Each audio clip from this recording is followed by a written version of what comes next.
So ayan, good morning. Nandito tayo ngayon sa Minami Residences. Ikot tayo sa Phase 2. Oh. Ito pala yung Phase 2 ng Minami natin, ano?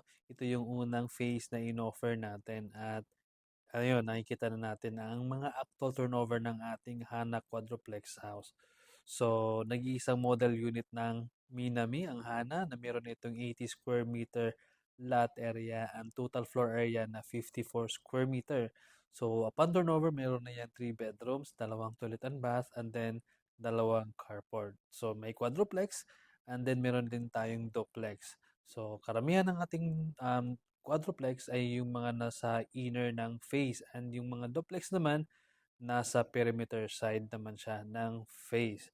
Ayan. So, congratulations sa ating mga unang home buyers na nakapag-avail dito noong tayo ay nag-launch. Ang phase 2 ang ating unang nai-offer, and ayun nga, waiting na lang ito na ma-turn over sa kanila.